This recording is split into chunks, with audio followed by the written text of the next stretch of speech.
bonsoir et bienvenue dans votre nouvelle émission Entreproms. Donc ce soir, nous vous proposons un format particulier. Nous avons quitté le plateau afin de retrouver des entrepreneurs qui nous ont reçus ce soir, si je puis dire, pour ce dîner des entrepreneurs que nous avons organisé afin de traiter un débat, un sujet et de pouvoir parler vraiment en profondeur pour essayer de trouver une solution à cette fameuse question. Donc ce soir, la question que nous allons tenter, à laquelle nous allons tenter de répondre, c'est pourquoi est-il si difficile d'entreprendre en Guadeloupe? Et nous allons décliner cette question, donc ce sujet, en 3 questions. La première, c'est quelles difficultés pour la création, pourquoi il est difficile pour les entrepreneurs de pouvoir mener à bien jusqu'au bout leur projet. La deuxième question, c'est le retour. Le retour, comment éviter l'hémorragie de tous nos jeunes qui partent justement parce qu'ils n'arrivent pas soit à travailler, soit à créer une structure.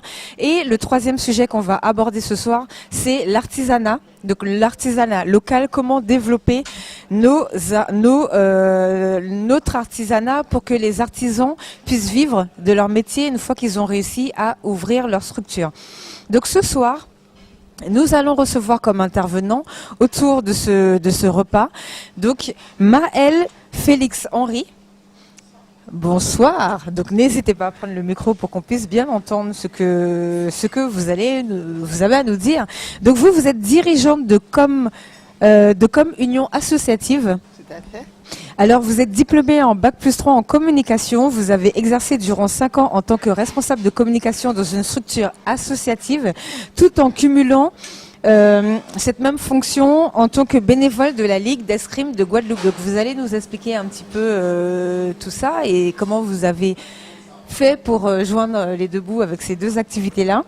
En 2016, vous êtes lancé dans votre première structure entrepreneuriale en créant donc l'association Communion Associative. Donc on va pouvoir parler de ça tout à l'heure. À côté de vous, nous avons Mélissa Mondé. Oui, bonsoir Sabine. Donc bonsoir, merci aussi à vous d'être présente ce soir.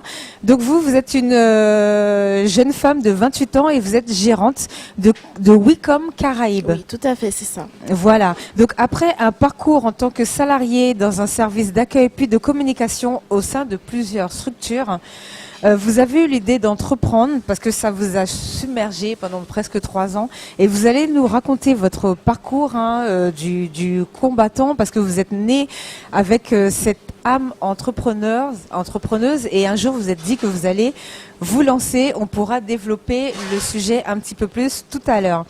À côté de vous, nous avons un jeune homme, donc Daïl Balgui. Bonsoir. Bonsoir. Alors vous êtes consultant en développement durable chez Ecotopie. Alors voilà, après plusieurs expériences dans la maintenance industrielle et grâce aux nouvelles opportunités découvertes à travers votre engagement associatif pour la promotion du développement durable et des politiques jeunesse, on vous connaît aussi par rapport au réseau DMJ. C'est ça, le réseau DMJ, on a fait de nombreux tournages. Exactement. Donc vous avez décidé en 2018 de vous lancer dans l'entrepreneuriat en tant qu'intervenant dans le développement durable. Donc vous allez nous expliquer un petit peu tout ça. À vos côtés, nous recevons Lionel Lorando. C'est ça. C'est bien ça, hein? Bonsoir. Bonsoir. Donc vous êtes gérant de la société Vanillio. C'est ça. Donc ça, c'est génial, c'est un super projet aussi, hein. Donc on n'a que des super projets ce soir. Et vous allez nous expliquer un petit peu votre projet tout à l'heure. Donc vous êtes diplômé d'une école de commerce, parti de la Guadeloupe à l'âge de 12 ans. Et vous êtes revenu en 2014 et vous avez voulu, à votre arrivée, devenir un acteur économique dans votre région natale, donc qui est la Guadeloupe, donc très important le retour. Et vous avez donc en 2016 lancé Vanillio. Donc c'est une société d'import d'épices qui vient du monde entier et qui est distribuée ici et ailleurs. Donc vous allez un petit peu nous expliquer de quoi il s'agit. Okay. Donc en face de vous, nous avons un monsieur aussi que les Guadeloupéens connaissent quand même pas mal parce qu'il a aussi un très beau parcours. Donc c'est monsieur Jean-Philippe Ramassamy. Donc bonsoir à vous. Bonsoir. Merci aussi d'avoir accepté notre invitation. Merci. Alors vous, à 18 ans, Vous avez créé votre première entreprise et vous avez gagné le concours Entreprendre.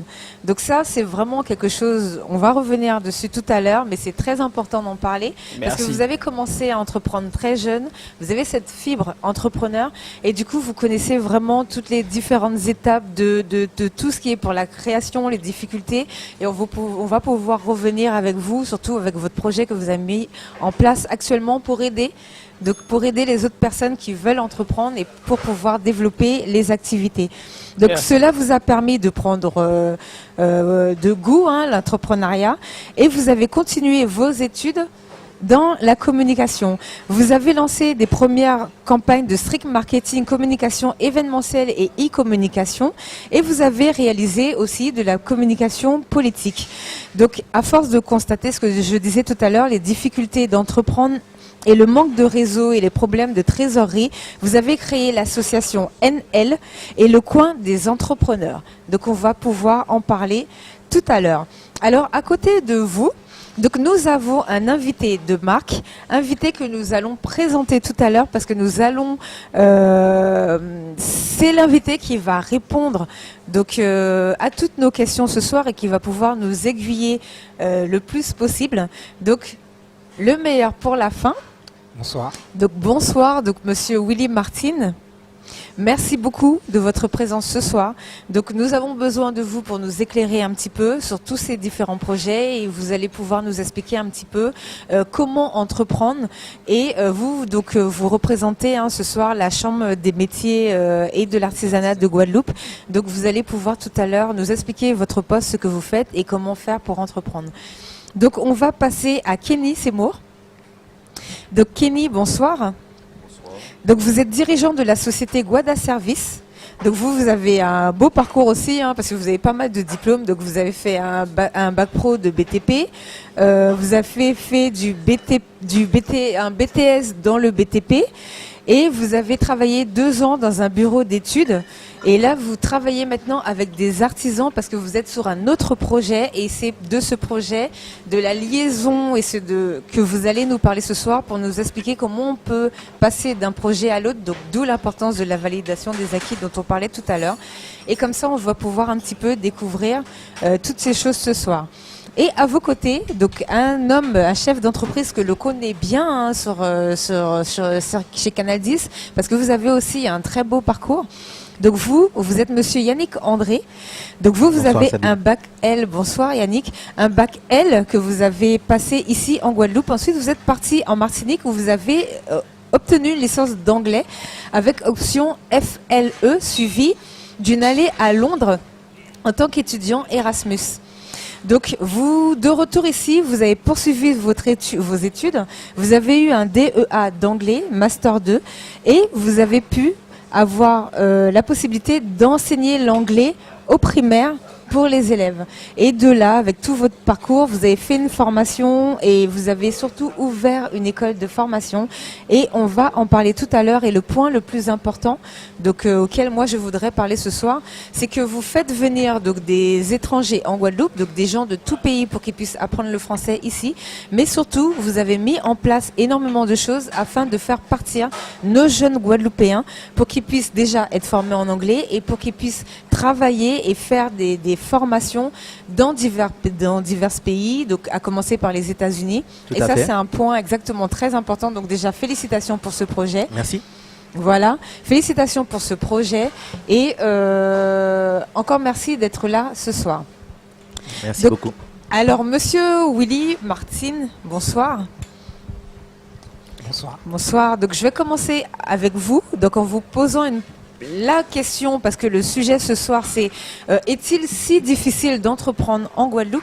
Donc, j'aurais voulu avoir votre avis, savoir s'il est difficile d'entreprendre, savoir ce que vous constatez en étant professionnel à la Chambre des métiers. Donc, vous allez pouvoir nous expliquer ce que vous faites exactement. Et ensuite, on va attaquer tout de suite dans le vif du sujet avec Lionel Laurando qui va nous expliquer son parcours.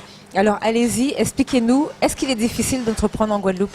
Alors juste avant de tenter toutefois effectivement d'apporter des éléments de réponse donc à cette question épineuse de la création d'entreprise en Guadeloupe, faut savoir que la Chambre de métiers de l'artisanat de région Guadeloupe est l'organisme effectivement, la maison mère effectivement des artisans. Et donc je serais tenté de dire le passage obligé et primordial effectivement pour déjà se donner les bonnes chances de réussir effectivement dans la création d'entreprise. Sachant que les métiers de l'artisanat, c'est plus de 250 métiers. Après avoir fait un petit tour de table ce soir, effectivement, hormis effectivement ceux qui sont dans la communication, je constate effectivement que beaucoup ont déjà mis un pied dans le secteur artisanal. Donc c'est déjà une bonne chose, avec des réussites pour certains et effectivement en devenir pour d'autres. Et notre métier, effectivement, le cœur de métier des agents de la Chambre de métier, c'est déjà d'être à l'écoute des porteurs de projets et des chefs d'entreprise et bien évidemment d'entendre leurs besoins pour pouvoir justement réfléchir avec eux à des pistes, des solutions effectivement pour leur permettre soit effectivement d'insérer la création d'une entreprise ou s'ils sont déjà effectivement en activité, leur permettre effectivement de développer. Et c'est pour ça qu'on parle de développement économique. Donc je fais partie effectivement d'un service qui s'appelle la direction du développement économique des territoires, qui a pour effectivement ambition de se mettre à proximité de ceux qui ont besoin de nous, pour leur permettre effectivement d'aller plus loin dans leur métier, dans l'exercice de leur activité. Voilà. Donc, est-ce qu'il est difficile effectivement de créer en Guadeloupe ? Je serais tenté de dire oui et non. C'est-à-dire je suis un peu nuancé dans le sens où on a un peu vu dans le préambule, celui qui n'a pas l'information, il va effectivement mettre beaucoup plus de temps finalement à trouver les voies qui lui permettront effectivement d'aller vers le succès. Donc en fait, une bonne création d'entreprise passe déjà par une bonne information et une bonne sensibilisation effectivement au parcours de la création.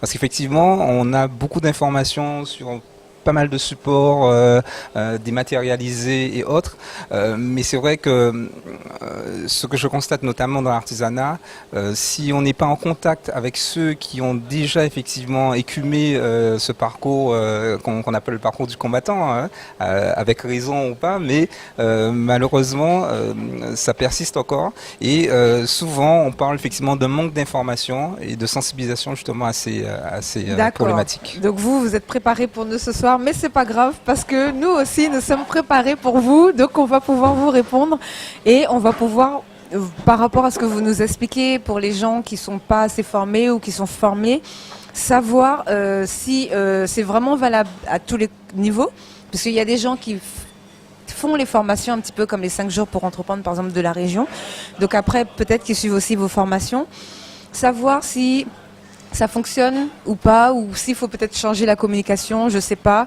voir s'il faut relancer, pourquoi pas. On va essayer de voir par rapport à ce que vous nous dites. Qu'est-ce que vous en pensez, vous ?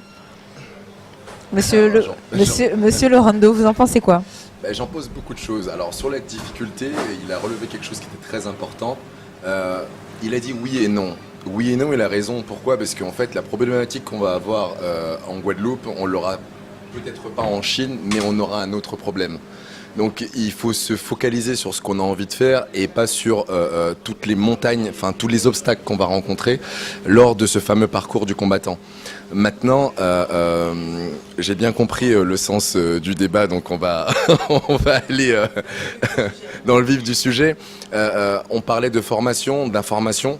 Il faut aussi parler de désinformation, c'est important, puisque aujourd'hui il y a un problème qui est récurrent en Guadeloupe, c'est que il y a un contexte, c'est le milieu qui fait que si on peut être à tel ou tel endroit. Il y a aussi aujourd'hui, je vais dire le physique, mais pas que ça. C'est-à-dire que est-ce qu'on est capable d'accepter tout le monde avec sa façon d'être, sa façon de vivre, sa couleur. On peut tout évoquer hein, parce qu'on est entre nous. J'espère ne choquer personne quand je dis ça. Dans les administrations, il y a ce qu'on appelle ici vulgairement le filon, les plans, et ça, il faut qu'on puisse mettre le doigt là-dessus. Il faut que ces gens qui sont censés nous aider puissent demain dire oui, c'est vrai, on a un problème, mais en fait, il faut qu'on fasse autrement maintenant. Venez comme vous êtes, un peu comme à McDo, et vous déposez un projet, on va l'étudier sérieusement, peu importe qui vous êtes, le fils d'eux, le neveu d'eux. On veut plus ça en fait. Maintenant, on veut que n'importe qui, peu importe le quartier d'où tu viens, la commune, il faut que tu puisses proposer un projet et sans avoir cet a priori de départ en se disant que on met son dossier là et on verra après si ça passe, parce qu'en attendant, il y a le fils d'eux qui justement a un projet. Mais il se pourrait que celui-ci, c'est un projet qui est porteur, c'est une bombe atomique et c'est à lui qu'il faut donner la force finalement. Donc ça, c'est un premier point en fait dans la difficulté de la création en Guadeloupe. Il y en a plein d'autres, mais c'est celui qui revient aussi, c'est assez récurrent. Même les gens, des fois, c'est vrai, même au niveau des mairies, on te dit toujours, on entend à droite, à gauche, oui, moi j'ai le meilleur projet, j'ai le meilleur profil, j'ai le meilleur projet, mais ça n'a pas marché. Donc c'est vrai que ça, c'est un point sur lequel il faut vraiment qu'on travaille. Qu'est-ce que vous en pensez, vous? Alors je sais aussi que par rapport, vous allez nous expliquer un petit peu votre parcours et surtout ce que vous avez mis en place par rapport à votre association. Afin de nous donner votre avis et surtout, qu'est-ce que vous en pensez, mais qu'est-ce que vous constatez sur le terrain? Alors, j'ai un parcours plutôt atypique. C'est-à-dire que j'ai été salariée donc pendant plus de 4 ans dans une structure associative, puisque quand je suis rentrée en Guadeloupe, j'ai eu du mal en tant que responsable de communication à trouver un poste qui corresponde à mon niveau de compétence, qui corresponde au salaire que j'attendais, tout simplement après ma sortie d'études.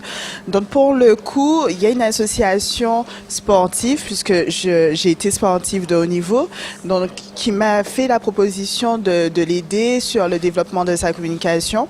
Je me suis dit que tant qu'à faire, de ne pas avoir le salaire qui me convient, mais au moins je travaillerai dans le milieu qui me fait écho. Donc c'était un choix particulier, mais qui pour autant en vérité m'a servi en fait de gros bagage pour la suite de mon parcours professionnel. Donc parallèlement, j'ai été bénévole au sein de la Ligue d'escrime de la Guadeloupe. Pareil, un choix d'offrir son temps à une structure sportive, encore une fois, qui m'a une fois de plus, ouvert pas mal de portes au niveau des contacts, au niveau des médias, faire ma place au niveau des institutions. Donc, c'était un temps donné et un gain énorme sur ma carrière professionnelle. À l'issue de quoi, j'ai pris confiance en moi. Je me suis dit que j'étais capable enfin d'aller vers mes rêves. C'est pourquoi, en fait, j'ai ouvert ma première structure, qui était une structure associative, qui a pour but d'aider les associations en matière de communication, de gestion de projets et de formation. Les projets évoluant, je suis devenue chef d'entreprise. Maintenant, j'ai une deuxième structure qui s'appelle Communion Expertise, spécialisée dans la formation et dans l'accompagnement, dans la VAE, dans les bilans de compétences. Donc, c'est vrai que le choix de commencer par des petites portes, en allant tout doucement, finalement, au bout du compte, aujourd'hui, c'est un réel gain, puisque en tant que chef d'entreprise, j'ai eu l'occasion, en fait, avant de me lancer sur ce terrain, de tester un petit peu mes produits, d'élargir mon carnet d'adresses. Et aujourd'hui, c'est vrai que c'est beaucoup plus confortable. Donc, ça peut être un conseil, même si on n'est pas peut-être tous capables de faire ça, mais parfois il faut avoir un chemin beaucoup plus long pour pouvoir atteindre aussi ses objectifs. Alors un petit point dont vous avez parlé, que j'aimerais relever tout de suite là rapidement. Comment ça se fait qu'on ait autant de personnes qui nous disent, donc nous ici chez nous en Guadeloupe, Je suis arrivée, donc j'ai travaillé au Canada, j'ai travaillé en France, j'ai des diplômes, j'ai tout ce qu'il fait, mais je n'ai pas réussi à trouver un travail. Donc ça, c'est un point. Est-ce que vous, rapidement, en 1 minute, est-ce que vous pouvez m'expliquer comment vous percevez ça et comment ça se fait? Qu'est-ce que vous en pensez, vous? Alors moi, je pense tout simplement, Sabine, que c'est une question économique tout simplement. Et puis, souvent, moi, je parle en mon nom propre, j'ai été confrontée au chef d'entreprise qui me dit « Oh, mais non, vous avez trop de diplômes. » Puisque moi, j'ai un bac +5 en communication. Donc, c'est souvent la phrase type qui ressortait « Vous êtes trop jeune. » pour avoir un bac +5, vous avez trop de compétences. Quelque part, ils nous envoient eux-mêmes faire des études. Et oui, donc d'où justement le fait d'avoir cette âme d'entreprendre. Et puis je suis passée comme tout le monde par la case salariat. Et à un certain moment, je me suis dit non, il fallait que je puisse créer ma propre société, prendre mes propres décisions, faire mes propres projets, puisque quelque sorte, en tant que salarié, je me sentais un peu limitée, même s'il a fallu passer par là. Donc, d'où la naissance de mon agence de communication qui aujourd'hui a presque 3 ans. Donc, effectivement, nous accompagnons les professionnels essentiellement sur tous leurs projets de communication afin qu'ils soient mieux vus pour mieux vendre. Donc, c'est vrai que ça n'a pas été facile. Ça a été un parcours très, très, très difficile. Mais au final, il ne faut pas se décourager puisque quand on entreprend, on se dit au final, mais si je savais, j'aurais peut-être commencé plus tôt. Voilà. Mais c'est vrai que c'est très difficile. D'accord, donc merci pour ce petit éclairage, hein, parce que c'est vrai que c'est un point qui revient quand même souvent. Alors, est-ce que c'est difficile d'entreprendre? Qui veut répondre? Quelle est la difficulté? Alors, vous, je sais que vous êtes justement en ce moment en train d'ouvrir une structure, Kenny. Quelles sont les difficultés que vous rencontrez et comment les surmonter rapidement, avant la publicité? Allez-y, expliquez-nous tout ça. Alors, là, en ce moment, ça fait... Je suis jeune, je suis en pleine création de société. Ça n'a rien à voir avec mon parcours scolaire et mon expérience professionnelle qui est dans le bâtiment. Donc à la base, je suis technicien du bâtiment. Je travaille en bureau d'études, donc je fais des plans, des études techniques. Et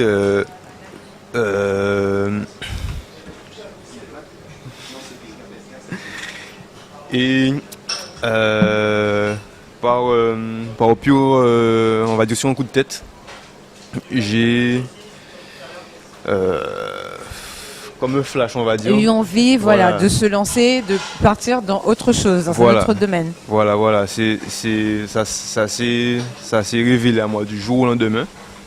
J'ai comme une idée que j'ai eu envie de réaliser, alors que j'en avais déjà d'autres en tête.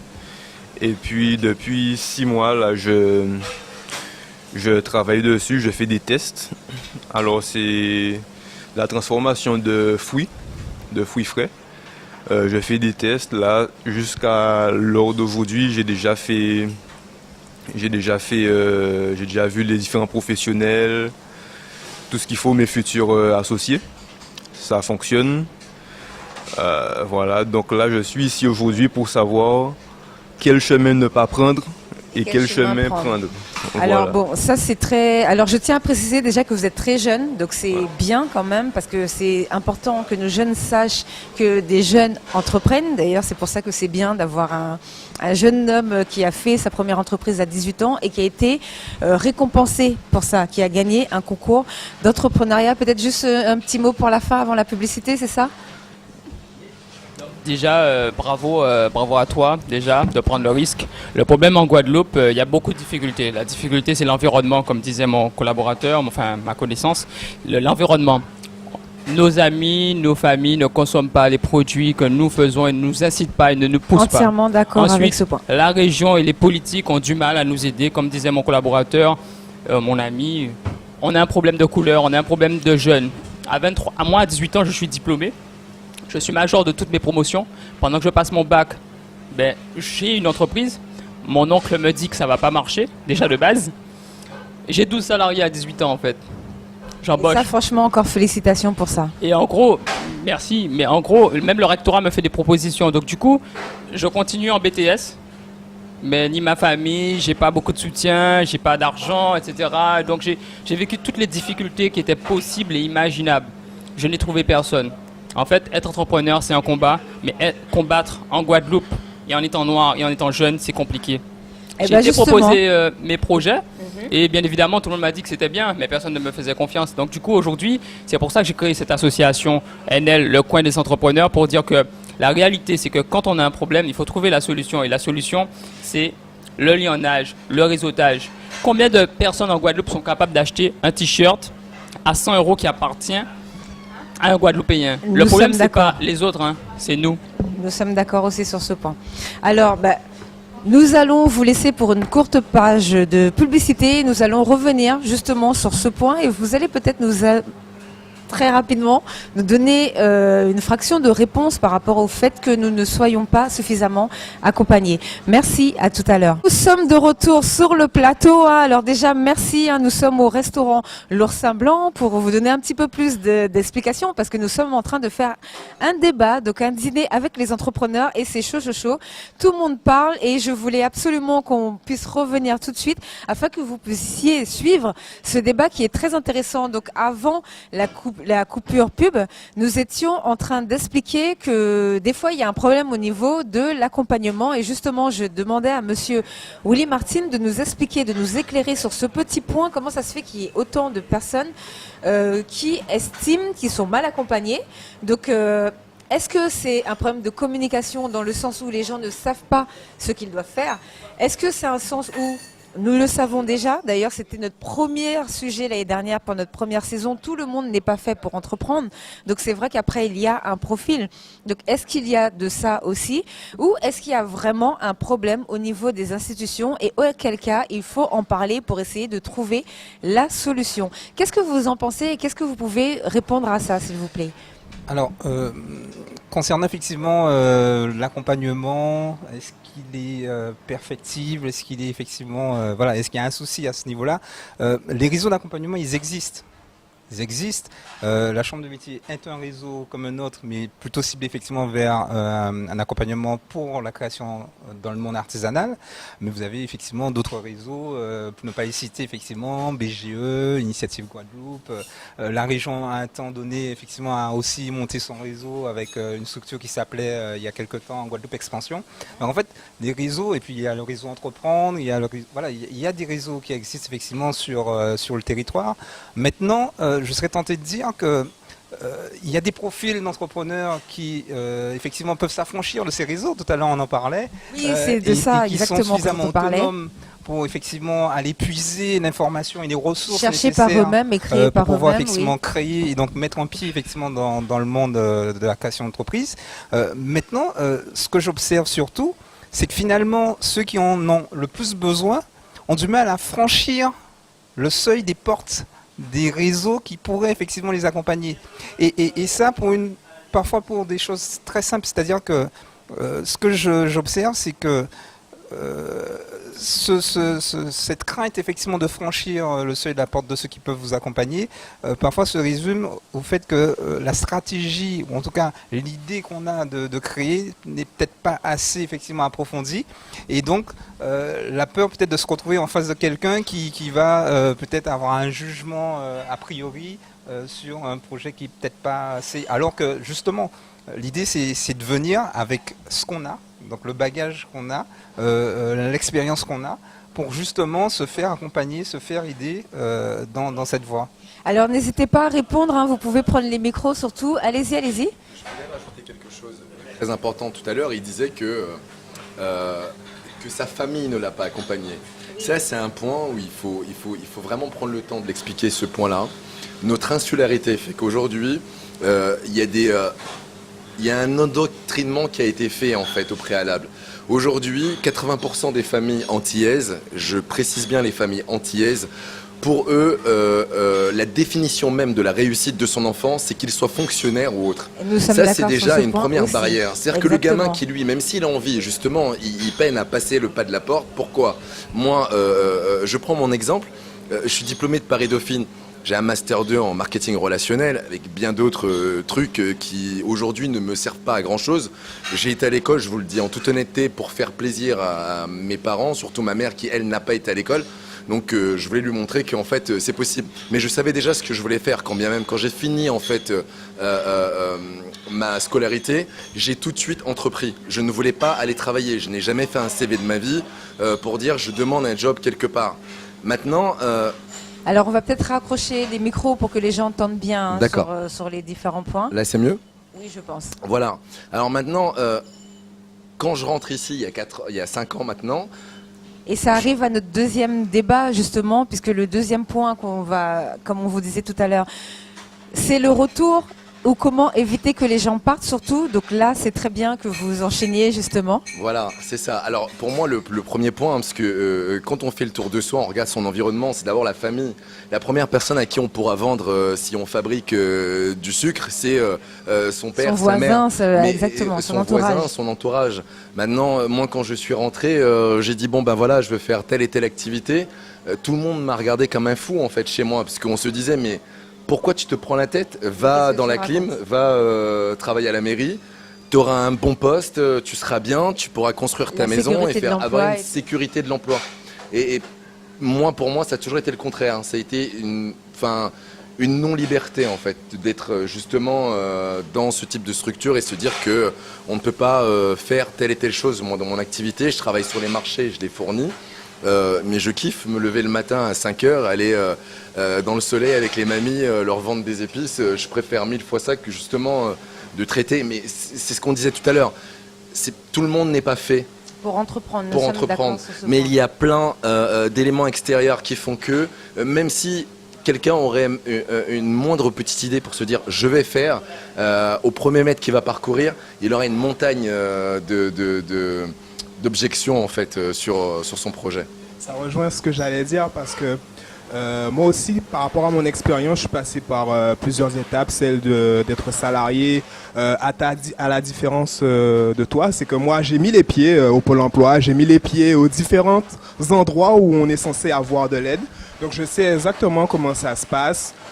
On est aidé, on tombe sur des gens qui ont la volonté de pouvoir aider, mais qui sont dans un système où finalement tu vas aller au rythme au rythme des choses en fait. Tu pourras pas avancer plus vite pour pouvoir réussir au niveau de l'objectif que tu t'es fixé.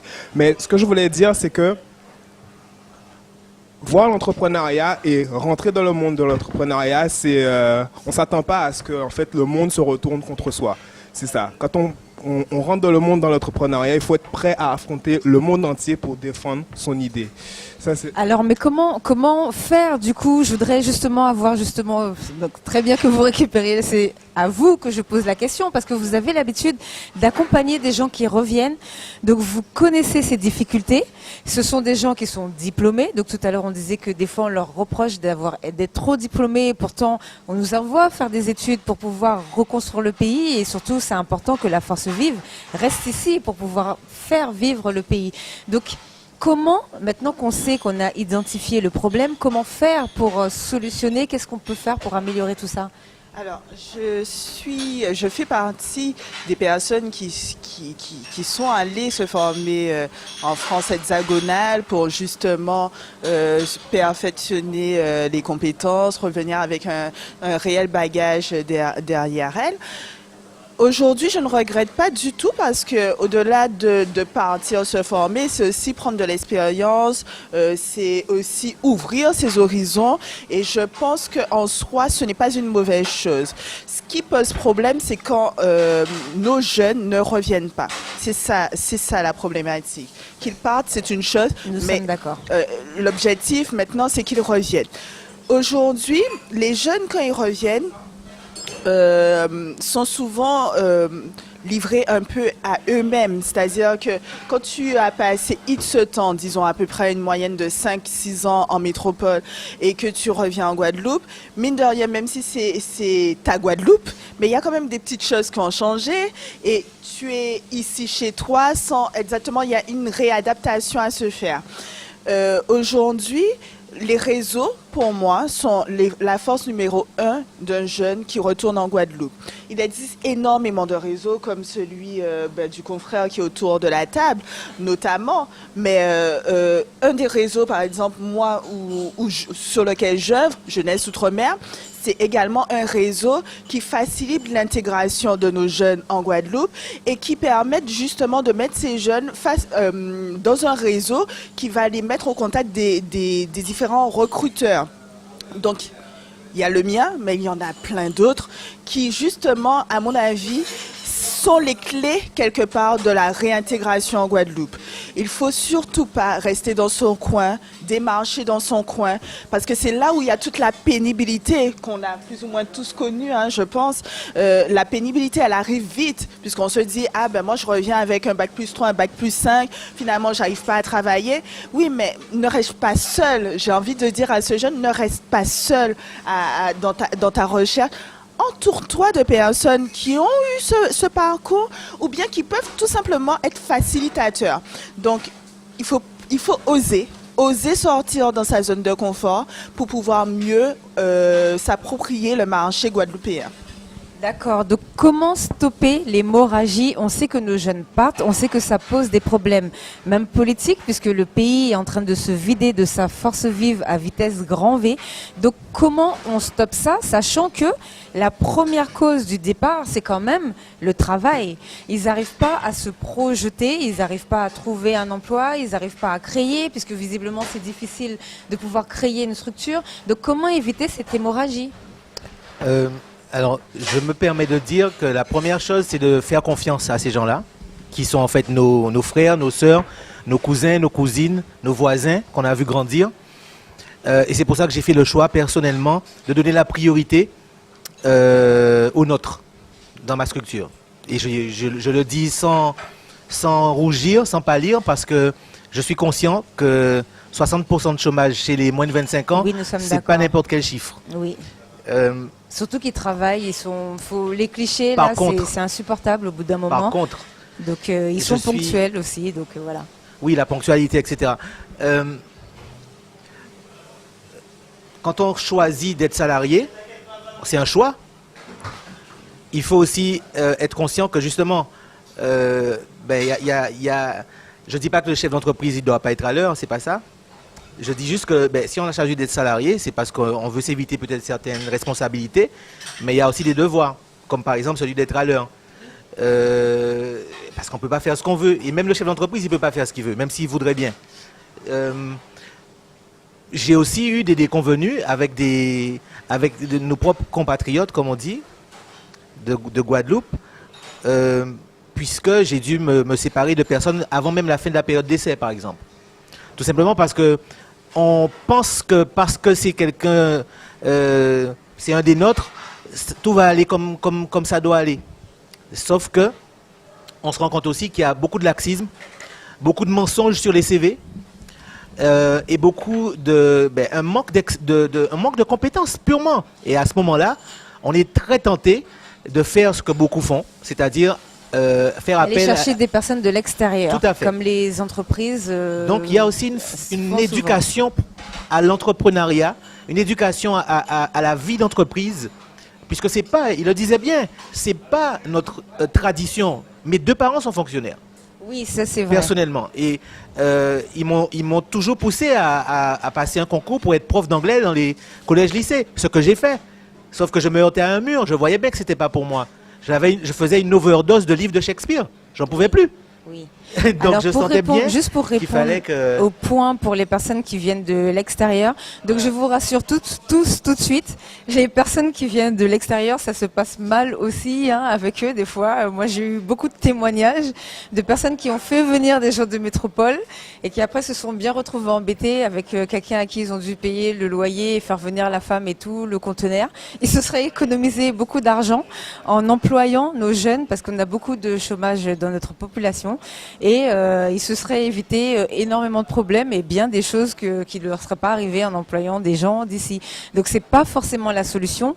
Maintenant, c'est comment faire pour que les jeunes aient je sais pas que Cette mentalité, voilà. Parce que Exactement. justement, pour rebondir sur l'exemple que tu nous as donné, une des solutions par rapport à cette hémorragie, c'est de changer les mentalités.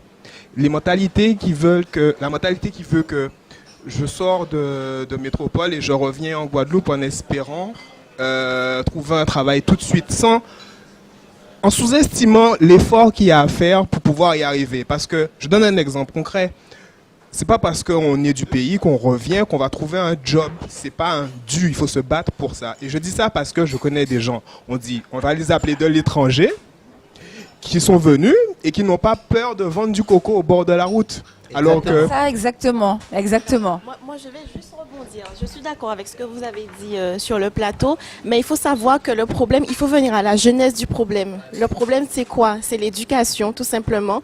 Dès qu'on arrive dans le milieu scolaire, on nous apprend pas à entreprendre. On nous dit, faites des études pour trouver un travail. Vous voyez? Donc, le problème n'est pas seulement les mentalités, le problème est d'ordre éducatif, c'est économique aussi, puisque pourquoi les jeunes partent? Si la plupart de partent, c'est parce qu'il n'y a pas les filières qui veulent forcément étudier ici. Donc, il faut tenir compte de tout ça et peut-être s'adapter au système économique de la Guadeloupe, créer les filières qu'il faut, créer ce qui manque en Guadeloupe pour que les jeunes, eux, puissent s'orienter vers ce qui est possible. Alors sur ce point, je suis entièrement d'accord. D'ailleurs, je dirais même que chez nous, il est amplifié parce que c'est un point qui existe aussi en France, bien sûr. puisque les Anglais, par exemple, si c'est pour prendre un exemple, les anglophones, ils ont une mentalité différente au niveau de l'entrepreneuriat. Ça veut dire que eux, ils n'ont pas peur d'échouer, surtout, parce que ils n'ont pas été élevés comme nous. Enfin, quand je dis comme nous, je dis francophones, dans comme quoi que l'échec ce serait la honte. Eux, si on échoue, c'est pas grave.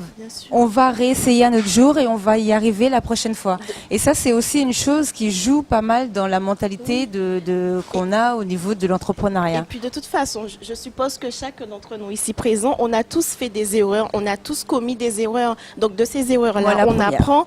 Voilà. Et puis c'est pas forcément négatif de faire des erreurs. Il faut pouvoir transformer ces erreurs-là en éléments positifs.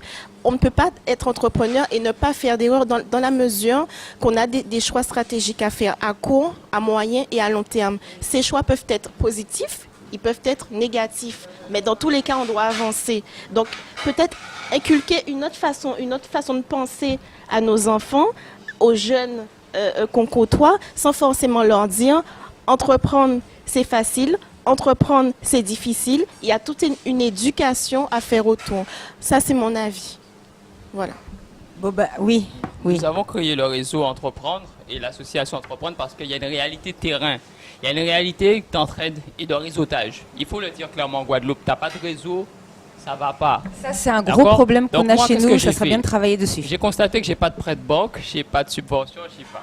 J'ai créé un réseautage pour aider ceux qui viennent de France, de Martinique, de Guadeloupe, quand ils reviennent en Guadeloupe. Mais je les confronte à une réalité qu'on n'apprend pas quand on est à l'école. À l'école, on nous apprend d'être fonctionnaire. La réalité d'entreprendre, c'est se dire, j'ai un capital, un apport d'investissement. Donc, on n'a pas en Guadeloupe la culture d'investissement, la culture d'entreprendre. On n'a pas la famille qui nous aide à entreprendre parce qu'ils n'ont pas la culture. Ce n'est pas un reproche ni une critique, hein, d'accord?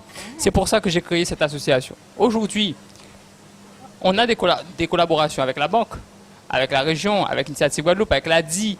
Ça veut dire que tu as 2 000 euros, 3 000 euros, on va t'aider. Mais le problème, c'est quoi? Vous imaginez des gens qui viennent me voir avec 0 euros, qui touchent le RSA et qui veulent créer un hôtel, qui veulent créer une résidence hôtelière. Il y a une problématique. 99% des entrepreneurs ici n'ont pas payé l'URSSAF et la fiscalité. Ça veut dire qu'ils sont endettés, mais ils veulent des subventions.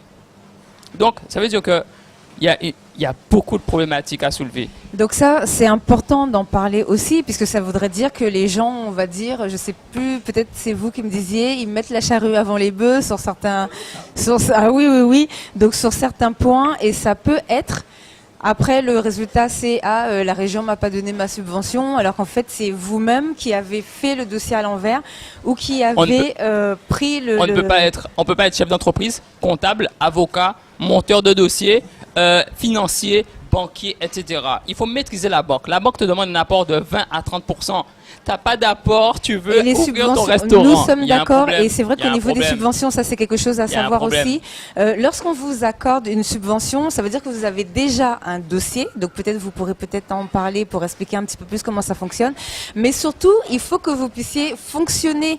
Ça veut dire qu'il faut que vous puissiez commencer à travailler sans la subvention. Et c'est quand les autorités donc, qui délivrent cet argent constatent que votre projet est viable sans cette subvention, qu'ils vont vous accorder la subvention nécessaire à votre au fonctionnement. Donc, est-ce que vous pouvez nous éclairer un petit peu plus sur ce point, s'il vous plaît? Alors, sans rentrer effectivement dans trop de détails, puisqu'en fait il y a des dispositifs de financement qui sont un peu différents. On a parlé ici de subventions, on a parlé aussi de crédit effectivement par rapport à la banque, etc.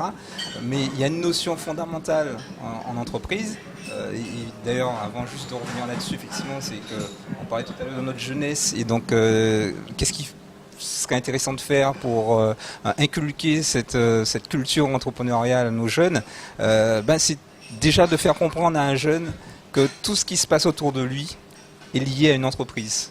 C'est-à-dire l'entreprise est au cœur de la vie de chaque citoyen. Sans entreprise, J'adore le plateau ce soir parce que là vous êtes déjà en train de commencer l'introduction pour le 3e sujet et on est en plein dedans. Allez-y, je vous laisse finir. Donc à partir du moment où effectivement notre jeunesse n'est pas consciente que acheter sa baguette de pain le matin, boire effectivement du lait avec effectivement des produits transformés comme du muesli, etc. C'est lié effectivement à une activité artisanale et que derrière effectivement il y a un vrai métier, un vrai business et effectivement qui nécessite de mettre derrière effectivement ce que je vais entamer, c'est-à-dire des fonds propres pour pouvoir investir. Voilà, donc cette notion effectivement de fonds propres liés à l'investissement de départ, c'est essentiel. Aujourd'hui, d'ailleurs, des réseaux comme la région Guadeloupe, effectivement, qui accompagnent tant bien que mal sur la création d'entreprise, oblige effectivement à ce que le porteur de projet fasse une justification de ses fonds propres de départ, une mise minimum, alors on disait 20-30% pour la banque, eux ils demandent 25%. Donc c'est qu'il y a bien effectivement un apport, en tout cas il y a un fondement essentiel, c'est qu'effectivement pour pouvoir justement créer cet effet de levier pour lever des financements, il faut effectivement que le porteur de projet soit en capacité effectivement d'apporter sa propre part dans cet investissement, à l'autofinancement. Vous vouliez peut-être soulever un point tout à l'heure. Je vais rebondir sur ce que vous dites puisque j'étais dans le même cas que monsieur. Lorsque j'ai créé mon agence de communication, moi j'ai fait tout l'inverse. Donc j'ai utilisé mes fonds propres et je ne me suis pas tournée justement vers les organismes puisque moi justement, comme vous, je ne cherche pas à savoir où se trouve tel organisme, sauf nécessité. Voilà. Donc effectivement, quand on est entrepreneur, il faut savoir que lorsqu'on a cette envie d'entreprendre, il faut avoir un capital de côté. Ça c'est clair, c'est net. Voilà. Mais après, tout l'accompagnement qu'il y a derrière, tout ce qu'on peut avoir comme aide, ça, on a du mal à trouver l'information. Ça, il faut le dire, on a du mal. Et là, il faut qu'on aille chercher l'information, en fait. Et chercher l'information, c'est tomber sur les bons acteurs, les personnes qui donnent les bonnes informations, c'est-à-dire des informations précises, concises et correctes. Bon, alors Voilà. on va regarder cette histoire d'information pour voir comment faire pour avoir la bonne information au bon moment, au bon endroit. Qu'est-ce que vous en pensez, vous, justement, très rapidement, ensuite on va, avant encore, vous allez encore nous lancer la pub ce soir en réponse et ensuite on reviendra après la publicité. Je suis tout à fait d'accord avec ce qu'elle vient de dire. C'est-à-dire que c'est souvent une question de persévérance niveau Bac plus 5 justement. Puisque effectivement, je vais prendre mon exemple. J'ai voulu savoir, avoir des informations par rapport à l'aide ACROP, puisque depuis cette année, 2019, normalement, elle est attribuée automatiquement lors des créations d'entreprises afin d'être exonérée sur les charges sociales, sur les premiers mois d'activité. Sauf que, en allant à la CCI, ils savent pas trop quoi. Fonctionne. Donc ça revient au point de tout à l'heure. C'est un peu embêtant. Oui. C'est-à-dire que moi, je trouve l'information sur Internet, je Et vois eux ne sont pas l'article capables de loi. de trouver l'information Je sur vois Internet. que Ça, c'est un gros problème qu'on a. normalement, on est censé me l'attribuer, mais concrètement, Comment faire, nul ne sait. comment faire? Est-ce que c'est vrai que ça va être fait automatiquement? Parce que moi, je ne veux pas avoir de problème avec l'URSSAF ni quoi que ce soit. Enfin, voilà, j'ai dû fouiller. Alors attends, on reviendra après la pub 30 secondes. Le petit mot de la fin.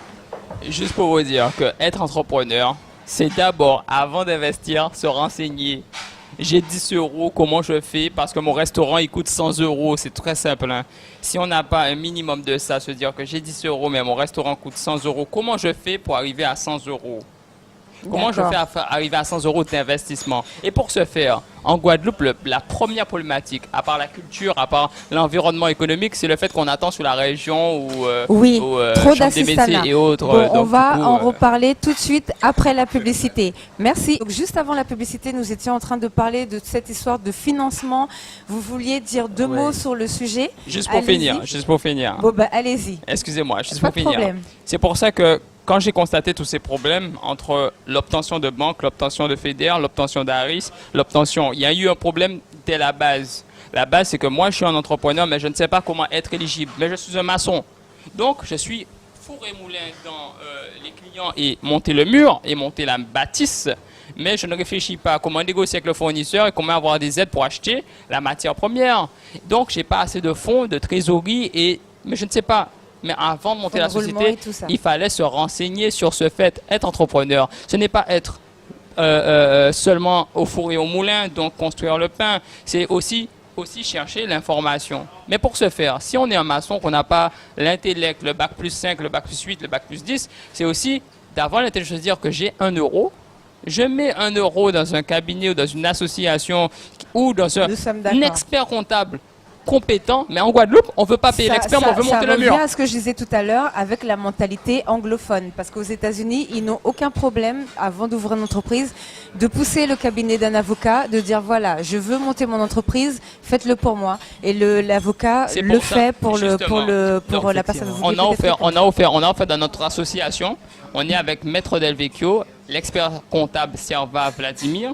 On a réuni des professionnels qui, au premier abord, la consultation, elle est offerte par notre association. Tout simplement pour dire à n'importe quel jeune, n'importe quel entrepreneur, n'importe quel maçon, que d'abord, prenez l'information, ayez un montage complet d'accompagnement. Même si le comptable te dit paye-moi en fin d'année ou paye-moi 4 fois ou 10 fois, par contre, soyez structuré dès le départ. Trop de personnes viennent nous voir après 3 ans, 4 ans, sans bilan. Donc avant de critiquer la région et de critiquer les autres, il faut que d'abord qu'on soit armé pour être entrepreneur et qu'on cherche l'information. Mais surtout, si on ne veut pas l'information, qu'on paye les personnes au montant qu'il faut pour se prémunir justement des problèmes d'aide, d'ARDA ou autres. On dit que les subventions ne viennent pas rapidement, il faut le réseautage. Payer les bonnes personnes pour avoir le bon réseau et avoir l'ARDA, l'ARIS, le FEDER en temps et en heure. Alors, je voulais juste rebondir sur tout à l'heure quand on disait que certains organismes ne sont pas au fait des dispositifs qui existent.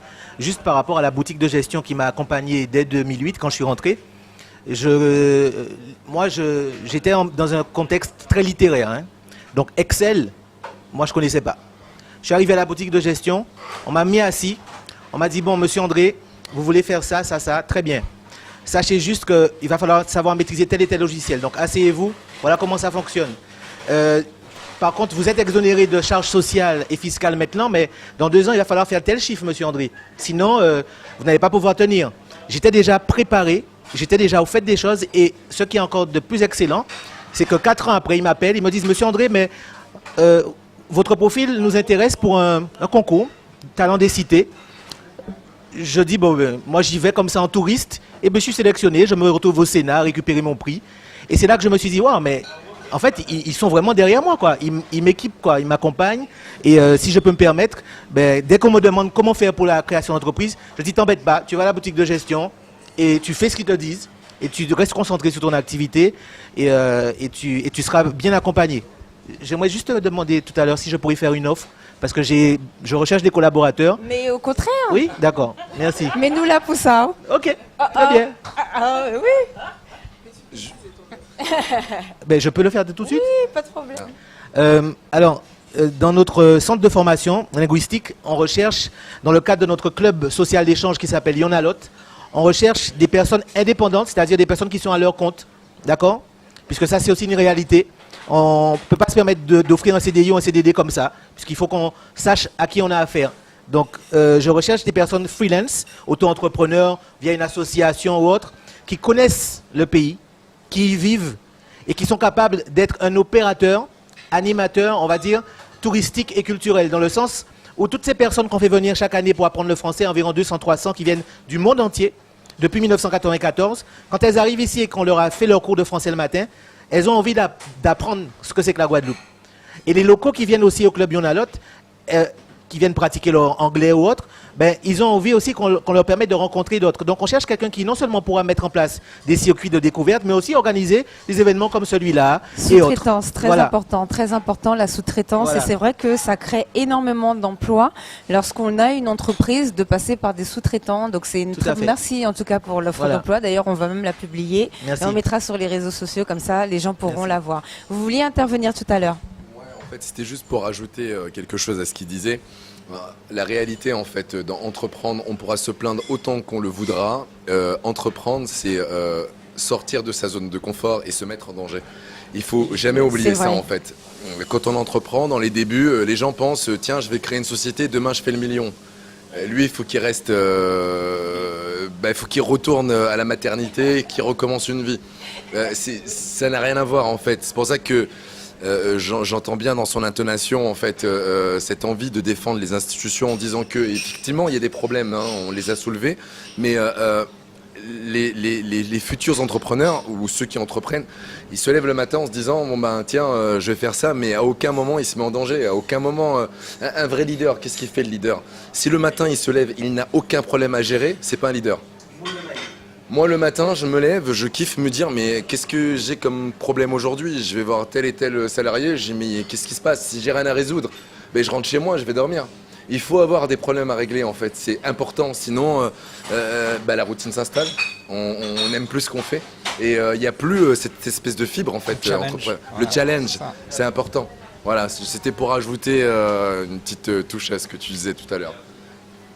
Alors moi je suis Madame Positive et par rapport justement à l'association, alors l'une de mes activités au niveau associatif, donc avec le réseau Jeunesse Outre-mer, on se dit souvent avec nos collaborateurs qu'on est quelque part une génération de Guadeloupéens qui souffle un nouvel air. C'est-à-dire que juste avant, on a parlé tout à l'heure du tissu familial. Il n'y avait pas autant d'entrepreneurs. Donc, on n'avait pas de modèle, de référence pour se dire que l'entrepreneuriat, c'est comme ci ou c'est comme ça. Aujourd'hui, on a quand même une magnifique génération qui entreprend, qui ose, qui multiplie les expériences entrepreneuriales.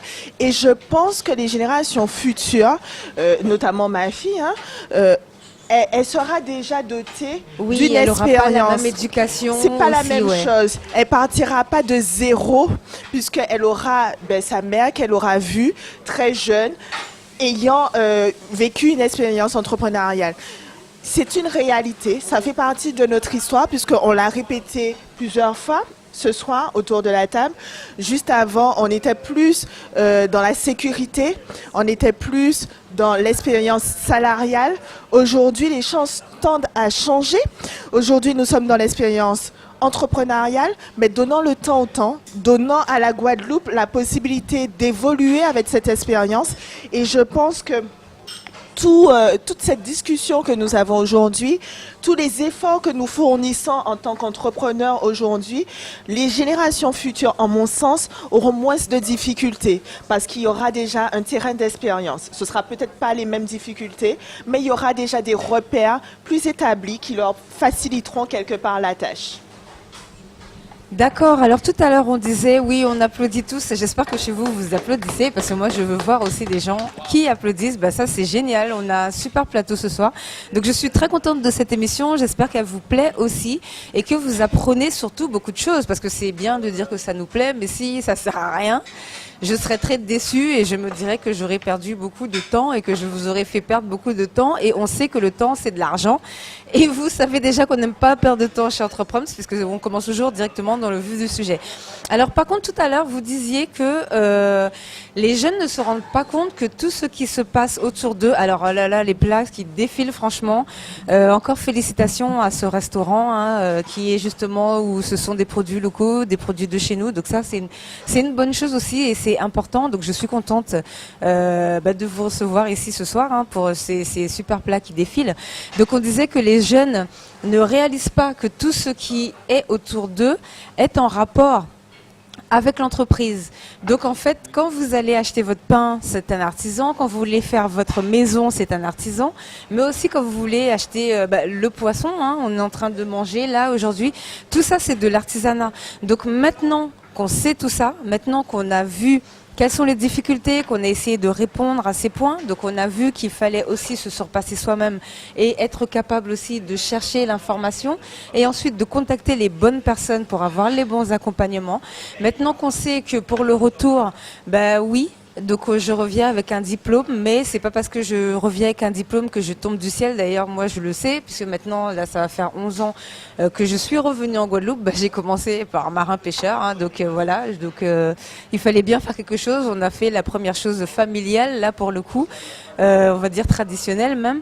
Donc c'est vrai que c'est difficile au début. Après, il faut peut-être trouver ses marques et toutes ces choses-là, ça. Mais maintenant qu'on sait tout ça, une fois qu'on a ouvert notre structure, moi, ce qui m'intéresse, c'est de savoir comment on peut développer notre artisanat. Et la première chose que j'ai envie de vous demander, Monsieur Willy Martin, c'est comment ça se fait que la Chambre des métiers et de l'artisanat, j'englobe la région, j'englobe la CCI, et là pour le coup, oui, je vais faire de l'assistanat, n'ait pas encore été négocié avec des pays comme la France, le Canada, la Belgique, la Bruxelles, la Chine, la Yougoslavie, pour dire voilà, nous, chez nous, on a des artisans qui font des bijoux, des boucles d'oreilles, des ceci, un petit peu comme ce que vous faites pour la Caraïbe, parce que je sais qu'il y a des choses qui ont été mises en place sur ce côté-là, pour aller dire à ces pays-là, voilà, nous avons des artisans chez nous, nous avons des grands couturiers, nous avons des gens qui font des choses. On a même un homme qui fait des batteries. Je veux dire, on a un homme qui fait des batteries, un Guadeloupéen qui s'appelle Daniel Mathieu, qui fait des batteries ici, locales, en Guadeloupe, avec du bois guadeloupéen. Avec la seule chose qu'il prend de l'extérieur, c'est juste les parties en métal, parce qu'il les fait faire sur mesure.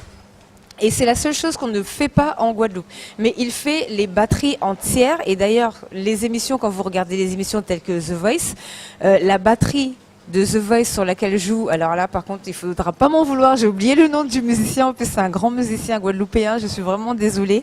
Je l'ai en tête, mais je me souviens plus de son nom. Mais c'est le batteur de The Voice. C'est lui qui a été avec François. Exactement. Donc, celui qui faisait Voilà, et bien lui, la batterie sur laquelle il joue, elle est faite par un Guadeloupéen. En plus, c'est un jeune homme du Gosier qui a fait aussi des études de musique en Angleterre. Donc, il fait tout ça à son atelier ici au Gosier. Comment ça se fait que la maison de l'artisanat, la région ou n'importe qui n'ait pas encore été négociée avec tous les pays du monde où il y a du jazzman, où il y a des grands musiciens pour leur dire voilà, chez nous, on a un homme qui fait les batteries entièrement à la main. Ça veut dire qu'il fait les sonorités qui vous intéressent, parce qu'on sait que les musiciens, c'est ce qu'ils recherchent, puisque toutes les batteries maintenant dans le monde sont faites de façon industrielle, et ça leur pose problème, puisque justement lui, il a des gens qui arrivent à lui commander des batteries aux États-Unis. Donc comment ça se fait qu'on n'ait pas encore négocié, nous, un contrat avec, je sais pas, la Poste, FedEx, ce que vous voulez, Western Union, pour dire voilà, nous, on a des artisans, on va mettre en place de l'exportation. Les artisans vont payer une taxe, une charge que vous voulez, vous mettez en place, de manière à ouvrir le marché, puisqu'on a de plus en plus d'artisans. Donc c'est bien de créer des entreprises, mais on est toujours moins de 400 000. Donc qui va acheter s'il n'y a personne qui achète? Donc pourquoi est-ce que personne au niveau des institutions ne s'est encore dit, tiens, je vais ouvrir tout simplement mon marché en proposant l'exportation, parce qu'on aime bien consommer tous les trucs importés, mais en proposant l'exportation à mes artisans et à mes créateurs et à mes stylistes et ainsi de suite. Et je vais aller à la charge des grands pays. Et en plus, ils adorent les trucs entiers. Ça veut dire que même si vous mettez des choses, vous faites un site internet exprès en anglais, en chinois, en russe, en tout ce que vous voulez, de manière à ce que les gens dans les autres pays puissent commander ce qui leur plaît. Et vous mettez, institution, parce qu'on sait très bien qu'une logistique comme ça, les artisans ne pourront pas le faire. Là, faut pas se voiler la face, on va pas parler d'assistanat. Donc vous mettez quelque chose en place de manière à ce que n'importe quel artisan qui soit inscrit chez vous puisse exporter ses produits et ça permettrait d'ouvrir le marché et avoir accès au monde tout simplement. Alors, si je peux apporter effectivement des éléments de réponse, parce que la réponse entière, on ne l'a jamais, puisqu'en fait, on prend des choses par un angle, puisque là, vous englobez effectivement plusieurs institutions.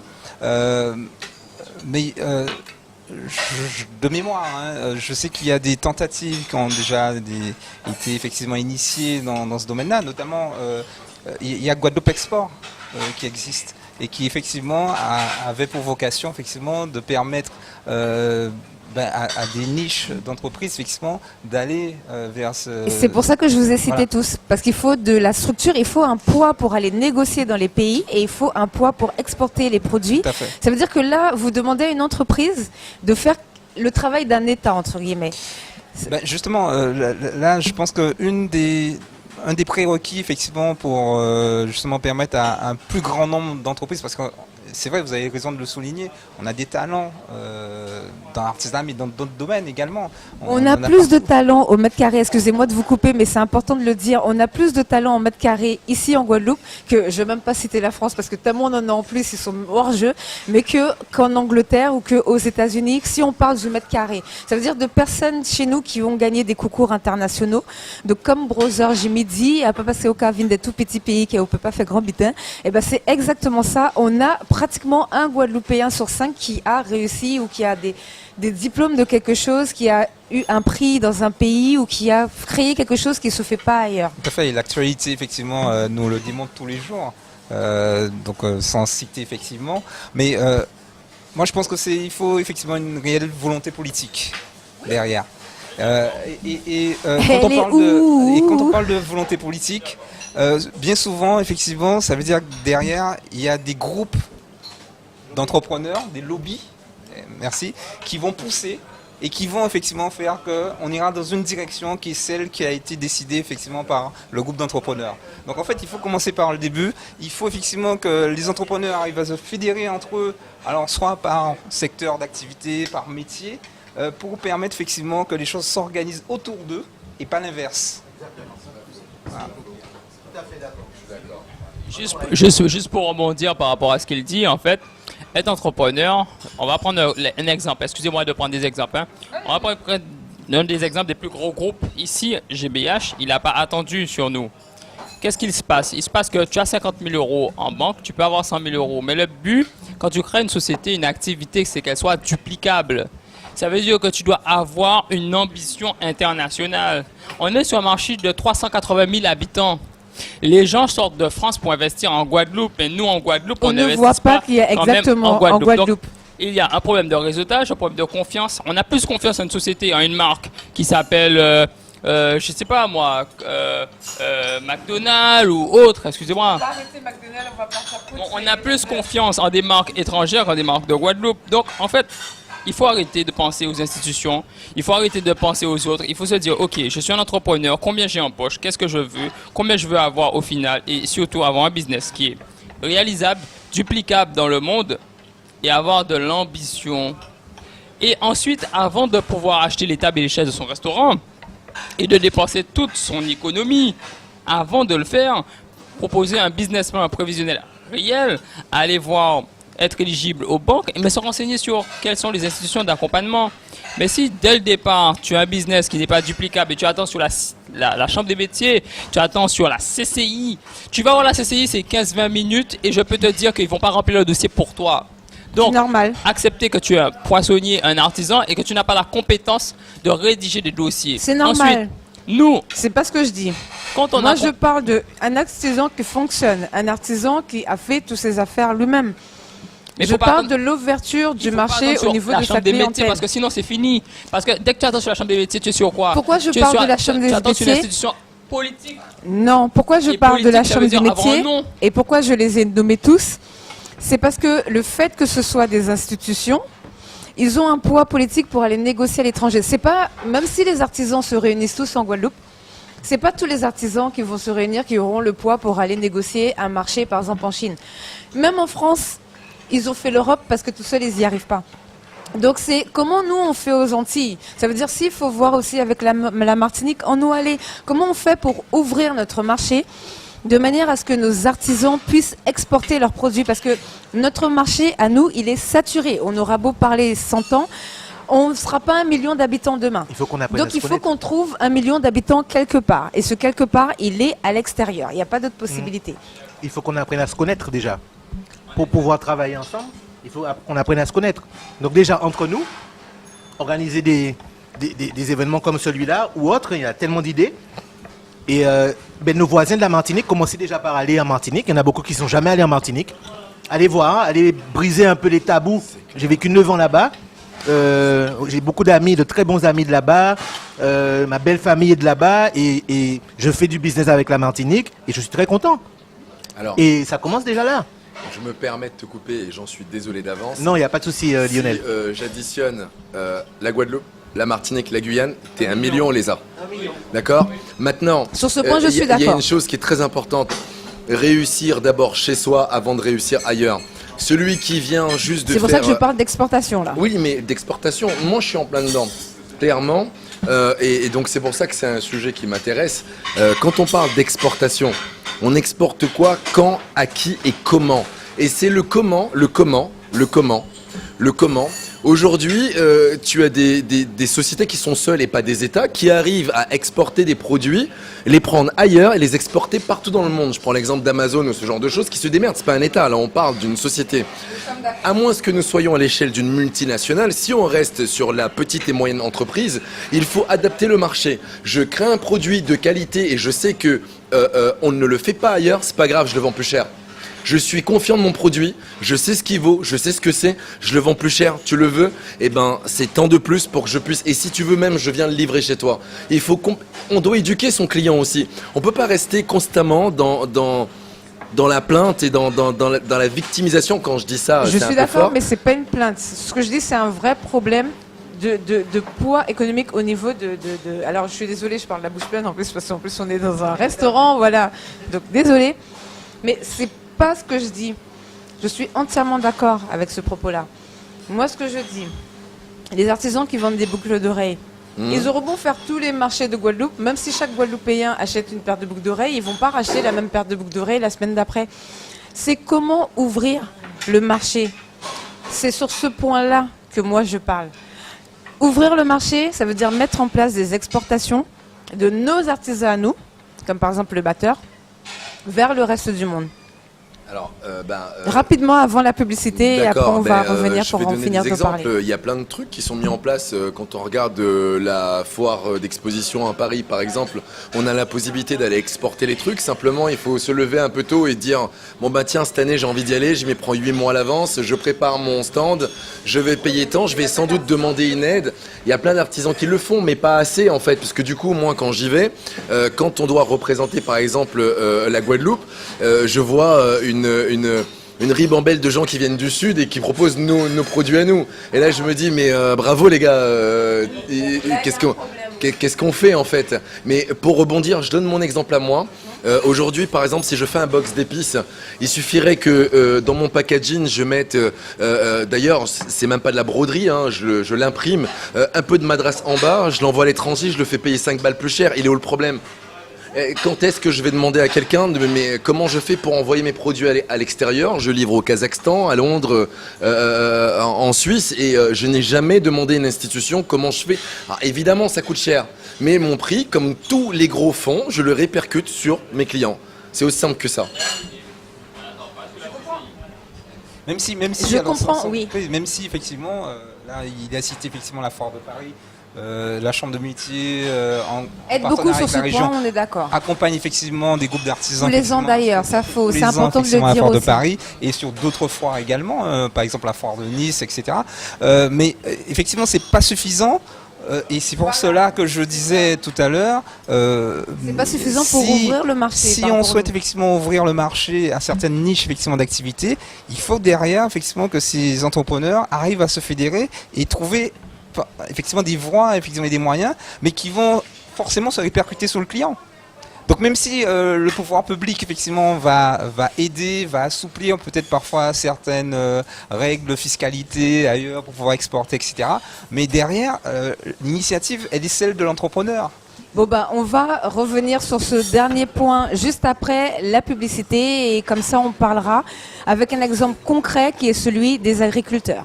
Merci pour cette émission que vous suivez, donc discussion très intéressante. Avec un exemple, puisqu'on était en train de voir comment ouvrir le marché, et là j'ai un exemple très concret, donc c'est pas que que j'entends pas ce que vous dites, hein, mais c'est que je voudrais vraiment que ce soit vraiment clair. Je parle pas des entreprises qui sont capables de se débrouiller en disant que d'autres ne sont pas capables de le faire. Je parle vraiment de mettre en place un service, un système au niveau des institutions, de manière à ce que les institutions puissent aller négocier, parce qu'on aura beau dire ce qu'on veut, aucune petite entreprise, bon, à part Amazon, parce qu'ils font des gros produits, mais eux, ils ont mis énormément, d'ailleurs, on en parlera, je ferai une émission, j'irai faire des recherches, puisque je fais souvent ça, j'irai chercher l'histoire d'Amazon, pour savoir depuis combien d'années il a mis et comment il s'est organisé au niveau de sa logistique. Mais moi, je vais prendre un exemple très concret. Les agriculteurs. Les agriculteurs, depuis l'année dernière, ils se sont fédérés, ils ont inventé des paniers, par exemple. Donc, on peut toute l'année acheter pour 20 €, être livré chez soi et recevoir un petit panier avec des fruits et des légumes en fonction. Donc, ils travaillent ensemble, ils travaillent en réseau, ils travaillent avec des livreurs. Maintenant, si demain, les agriculteurs décident de tous se fédérer pour aller exporter leurs tomates à Bruxelles, par exemple, ils n'auront pas forcément le même poids, même s'ils se fédèrent tous ensemble, que si les institutions, ça revient un petit peu à ce que je dis, va à Bruxelles et dit voilà, moi j'ai des agriculteurs qui font des tomates super, un petit peu comme ce qui se passe pour la banane. On va pas se voiler la face, la banane, ça fait des centaines d'années que ce sont et eux ils négocient. Donc le système, c'est que pas seulement pour la banane, c'est aussi pour les artisans guadeloupéens qui créent des choses, qui font des choses, qui font des instruments, qui, par exemple, font des tomates, qui font du fruit à pain. Il y a beaucoup de gens dans le monde qui veulent avoir du fruit à pain, mais quelle est la logistique pour transporter du fruit à pain, par exemple, jusqu'en Chine ou jusqu'en Russie? Donc, c'est sur ce point-là. C'est sur ce point-là. Et la banane, ils sont pas tout seuls. D'accord? Non seulement ils ont des aides, en plus ils sont pas tout seuls. Ça fait des centaines d'années qu'ils sont aidés. Donc, nos artisans aussi ont besoin de cette aide-là, même s'ils font déjà le travail seuls. Mais ce serait, moi je pense que les institutions devraient peut-être faire une réunion. Hein. Moi j'aimerais bien qu'on se dise, bon allez, le mois prochain, vous me dites que vous avez pris rendez-vous, réunion avec, je sais pas moi, le directeur de la région et la direction de la CCI pour parler sur ce point. Ça veut dire pour voir comment on fait pour ouvrir le marché, parce que c'est beaucoup de l'exportation que les artisans pourront aussi vivre de leur métier, tout simplement. Ce que tu dis, ça me fait exactement penser à une délégation où quand on a le président français qui se rend dans un pays étranger et il a toute une délégation par filière, par industrie. Pour aller vendre tous les produits made in France, exactement. Mais si on réfléchit bien, on se rend compte que c'est quelque chose qui est quand même assez pointu, parce que de mémoire, je ne pourrais pas citer à quel moment ça s'est fait, mais il est arrivé que parfois certaines de ces délégations soient désorganisées. Oui. Donc au niveau de la Guadeloupe, on parlait de l'Airbus A380, voilà. On parlait d'armement, on parle de milliards d'euros, on ne parle pas d'un panier en osier fabriqué à Vieux Habitants ou un truc comme ça. Qu'on soit clair. Voilà. Maintenant, j'ai compris ce que tu as voulu dire. Il me semble que dans tous les pays du monde entier, c'est-à-dire que même celui qui fait sa fabrication artisanale en Afrique ou autre, ils arrivent à créer des coopératives pour exporter à l'étranger. Et le problème, c'est que je dis bien, ils arrivent à. Bon, tout le monde sait que, par exemple, la difficulté qu'il y a dans les pays africains, c'est la corruption en premier lieu et les chefs d'État qui sont mariés. Je vais pas utiliser le terme, il est trop dur à cette heure-ci. Mais en Guadeloupe, pourquoi on ferait pas pareil? C'est-à-dire que, comme il disait tout à l'heure, se réunir par secteur d'activité. Les gens qui font la banane, et c'est vrai, alors ça c'est un cas à part. Clairement, c'est un cas à part. Eux, voilà, c'est là. Les artisans qui font des boucles d'oreilles, eh ben déjà, ils devraient commencer à se dire, ben tiens, moi je fais telle boucle d'oreille et toi tu fais pas celle-ci. J'utilise tel matériau et toi pas celui-ci. Ne pas se tirer dans les pattes déjà pour commencer à l'échelle locale dans un premier temps. On est d'accord sur ce point. Et là, se dire quoi? Bon, mais qu'est-ce qu'on fait alors?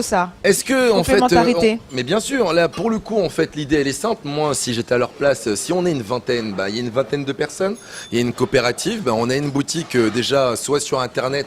C'est la meilleure façon de vendre à l'étranger, ou mettons dans une capitale ou autre, ben, on met tous de l'oseille par rapport au chiffre d'affaires qu'on produit, qu'on dégage, et on a un salarié là-bas qui revend nos produits, nos fabrications. Ça, je suis d'accord. Ça, franchement, je suis d'accord. Bien En sûr. plus, c'est quelque chose qui a déjà été mis. Ça, sur ce point-là, ça, c'est vraiment, si on arrive, nous, en Guadeloupe, à mettre ce système-là, ça, c'est vraiment excellent, c'est vraiment top. Allez-y, le mot de la fin, tenez, justement, le mot de la fin. Justement, donc on parle effectivement d'un terme qu'on connaît bien effectivement dans l'agriculture, celui des coopératives, celui des SICA, donc des sociétés. Ce sont des domaines d'activité effectivement qui ont bien compris qu'en étant seuls, si on n'est pas sur un marché de niche, tout à l'heure on parlait effectivement de produits à haute valeur ajoutée, si on n'est pas sur un produit de niche, et effectivement il faut justement se fédérer, se mettre ensemble donc pour former justement une coopérative pour pouvoir exporter, voire même acheter la matière première, c'est ce qu'on fait effectivement avec nos artisans. On a effectivement, et ça commence de plus en plus parce qu'en fait ils arrivent à bien comprendre que en ayant une force de proposition, même une force d'achat sous forme de coopérative, c'est effectivement une économie d'échelle pour permettre effectivement de faire entrer de la matière première à moindre coût. Donc forcément, ce même principe peut être utilisé dans le sens inverse pour pouvoir exporter effectivement des produits finis qui effectivement pourraient être vendus et permettre d'augmenter finalement la part de revenus des chefs d'entreprise. Puisque c'est là le souci, c'est qu'effectivement on est sur un marché qui n'est pas extensible. Oui. Nous sommes un territoire entouré d'eau. Insulaire, exactement. Donc insulaire. Donc forcément, à un moment donné, celui qui souhaite effectivement, qui a de l'ambition et qui veut effectivement aller plus loin et franchir un palier, ça passe par effectivement le regroupement. Bon, ben, et la Chambre voilà. de métier accompagne ses artisans dans ce sens-là. Bon, ben, on finit sur la Chambre des métiers accompagne. Hein. Donc finalement, il avait bien prévu son coup, Monsieur Willy Martin. Merci beaucoup d'être venu nous expliquer tout ça. Alors nous, on va vous laisser, on va continuer notre repas et je pense qu'on va continuer surtout le débat ce soir. Donc je voudrais remercier déjà nos partenaires, hein, sans qui cette émission n'aurait pas pu se passer dans ces conditions. Donc déjà remerciement à Antimédia qui s'est occupé de toute la partie technique pour nous. Donc merci pour les micros, merci pour les cadreurs, les caméras, l'équipe super sympa. Donc merci à Antimédia avec qui on continuera de travailler sur ce format d'émission qu'on espère va vous plaire. Merci à Sonopix qui nous a aidés aussi pour la réalisation de cette émission dans le matériel. Merci à Nature Nurse, donc Nature Nurse qui est un de nos sponsors. Merci à Excess Mode. Donc Excess Mode, on les recevra sur un prochain plateau donc pour un autre sujet. Moi j'aimerais bien qu'on parle d'un truc un petit peu autour de la jeunesse, justement la jeunesse qui entreprend de plus en plus tôt. Donc eux ont créé un site internet où ils vendent justement, on parlait d'exportation, où ils vendent les produits de nos Guadeloupéens aussi. Donc vous pouvez commander vos produits chez eux. Merci à l'Oursin Blanc de nous avoir reçus ce soir avec ce repas succulent, délicieux, je ne sais plus quoi dire. Hein. Donc j'espère qu'on vous a pas trop mis l'eau à la bouche et que ça s'est bien passé. On va faire un dernier tour de table pour que chacun puisse se représenter rapidement pour que vous puissiez nous donner un petit peu vos fonctions.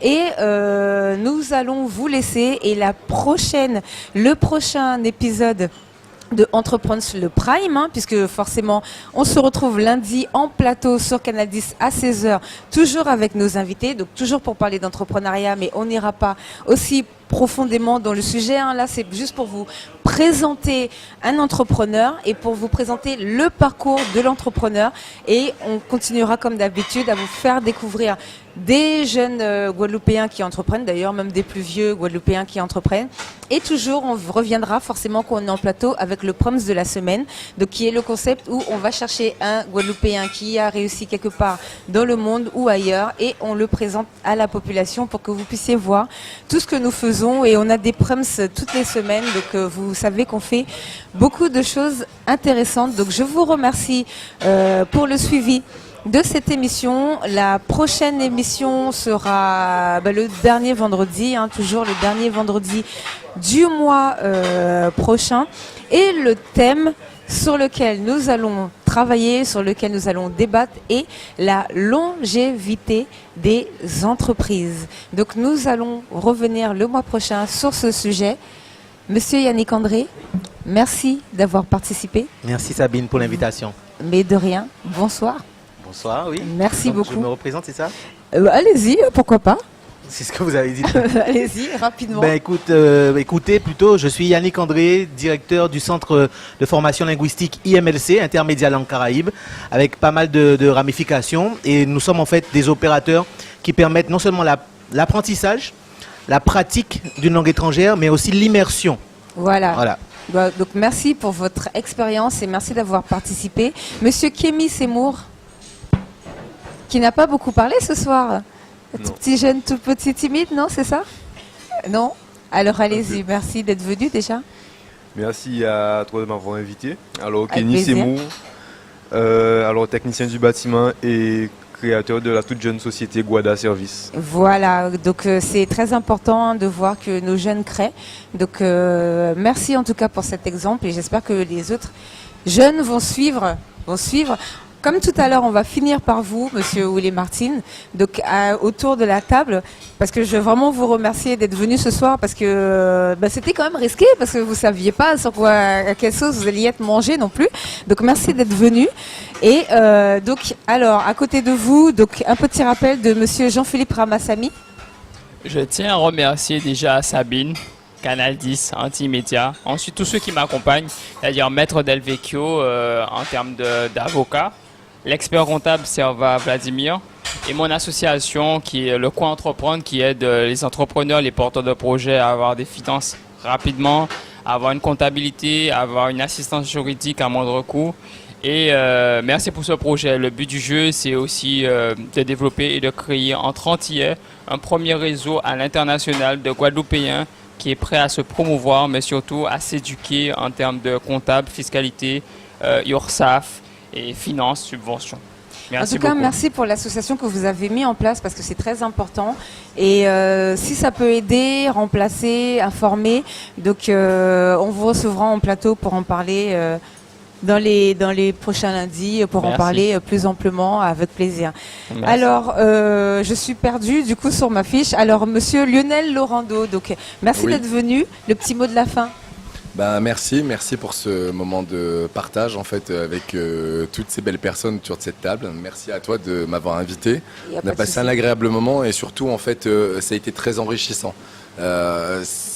Pour conclure sur l'entrepreneuriat, il est important d'avoir un bon entourage aussi et avoir ce genre de discussion en fait très constructive, ce qui fait que quand on rentre chez soi, on sait où se positionner.